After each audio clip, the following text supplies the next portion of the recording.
नमस्कार. स्वादिष्ट मराठी किचन मध्ये आपल्या सर्व खवयांचं मनपूर्वक स्वागत. मंडळी, भाद्रपद महिना जसा सुरू होतो तसेच वेध लागतात ते आपल्याला आपल्या लाडक्या गणपती बाप्पाची. भाद्रपद महिन्यामध्ये येणारा महत्त्वाचा सण म्हणजे गणेशोत्सव. गणेशोत्सवाची कोणाला आतुरता नसते. या 10 दिवसात आपण गणरायाची मनोभावे पूजा करतो. सर्व 10 दिशांकडे गणपती बाप्पाचा जयघोष असतो आणि याच गणेशोत्सवात घरोघरी प्रामुख्याने मोदक केले जातात. उकडीचे मोदक, तळणीचे मोदक, मावा मोदक, काजू मोदक असे वेगवेगळ्या प्रकारचे मोदक केले जातात. पण जर आपल्याला अगदी 10 ते 15 मिनिटात मोदक करता आले तर याच प्रश्नाचं उत्तर मी या गणेशोत्सव स्पेशल व्हिडिओमध्ये देणार आहे. तर आज आपण बनवणार आहोत अगदी झटपट 10 ते 15 मिनिटात होणारे इन्स्टंट मावा मोदक. तर मग चला तर स्वादिष्ट मराठी किचन मध्ये जाऊया आणि हे इन्स्टंट मावा मोदक आपण आपल्या गणपती बाप्पासाठी बनवूया. इन्स्टंट मावा मोदक बनवण्यासाठी लागणारं साहित्य: पाऊण कप मिल्क पावडर, त्या प्रमाणात पाव कप दूध, अर्धा टीस्पून तूप, 2 टेबलस्पून कोमट दुधात भिजवलेल्या केशराच्या काड्या साधारण 5 ते 10 मिनिटं भिजवून छान याला केशराचा रंग आलेला आहे. पाव कप पिठी साखर. पिठी साखर करतानाच मी यात थोडी वेलची घातलेली आहे आणि मोदकाचा साचा. चला तर आता बनवूया आपण इन्स्टंट मावा मोदक. प्रथम एका नॉनस्टिक पॅनमध्ये आपण तूप घालून घेणार आहोत. आता इथे तूप गरम झालेलं आहे. आता यामध्ये दूध घालायचं आहे आपल्याला पाव कप आणि हे केशराचं दूधसुद्धा आपण यात घालणार आहोत. हे चांगलं मिक्स करायचं आणि याला 1 मिनिटं उकळी काढून घ्यायची.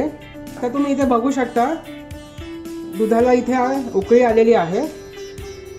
आता यात आपण हळूहळू ही मिल्क पावडर घालणार आहोत आणि चांगलं मिक्स करणार आहोत.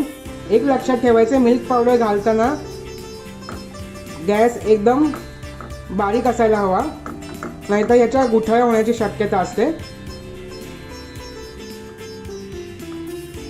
आणि हे मिश्रण चांगलं आता आपल्याला शिजवून घ्यायचं आहे. एक चांगला गोळा होईपर्यंत, याचा इन्स्टंट मावा होईपर्यंत हे मिश्रण आपल्याला शिजवून घ्यायचं आहे.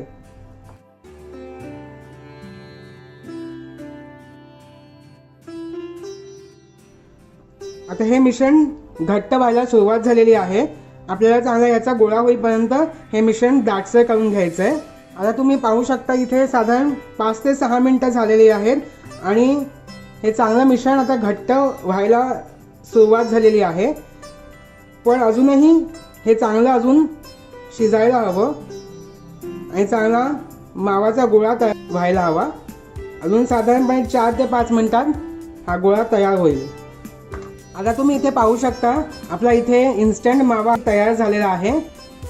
आणि आता गॅस बंद करून हा मावा चांगला थंड होण्यासाठी आपल्याला बाजूला काढून घ्यायचा आहे. आणि त्यानंतरच आपण ह्यात पिठी साखर घालणार आहोत. इथे आपला हा इन्स्टंट मावा तयार झालेला आहे आणि थंड होऊन 10 मिनिटंसुद्धा झालेली आहेत. आता ह्यात थोडं थोडं आपण पिठी साखर घालणार आहोत. सगळी एकदम घालायची नाही आहे. थोडी थोडी पिठी साखर घालून हे चांगलं मळून घेणार आहोत. ही चांगली पिठी साखर यात मिक्स झाली पाहिजे.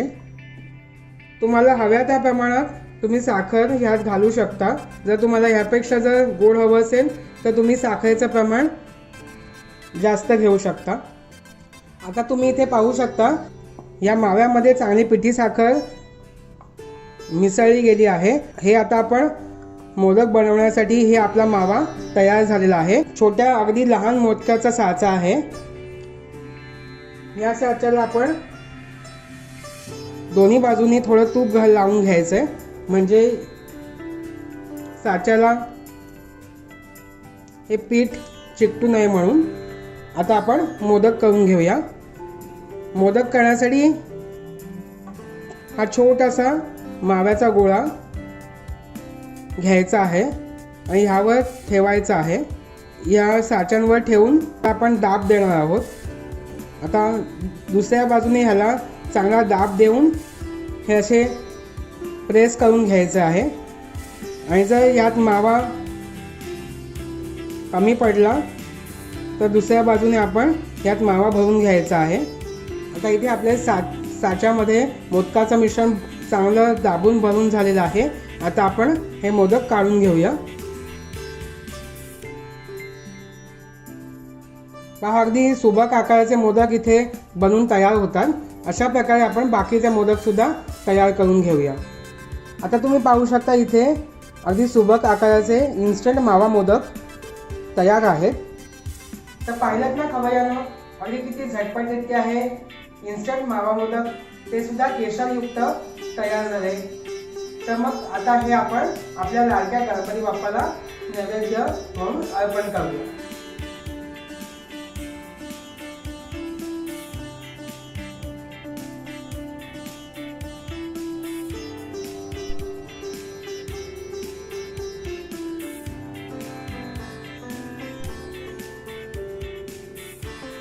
गणपती बाप्पा मोरया, मंगलमूर्ती मोरया. तर अशाच सणासुदीच्या पारंपरिक आणि वैविध्यपूर्ण रेसिपीजसाठी आमचं स्वादिष्ट मराठी किचन हे चॅनल सबस्क्राईब करा. यावरचे सर्व व्हिडिओ तुमच्या आपल्याला शेअर करा, लाईक करा, कमेंट्स करा आणि हो, बेल आयकॉन दाबायला मात्र विसरू नका. कारण असेच पारंपरिक आणि रेसिपी माहितीपूर्ण व्हिडिओज जेव्हा आम्ही यूट्यूबवरती अपलोड करू तेव्हा त्याचं नोटिफिकेशन तुम्हाला यूट्यूबकडनं सर्वप्रथम देण्यात येईल. तर मग अशाच पारंपरिक रेसिपीज तुम्ही घरी करून बघा आणि या वर्षीचा गणेशोत्सव अगदी मनोभावे साजरा करा. भेटूया आता पुढच्या भागात. तोपर्यंत धन्यवाद.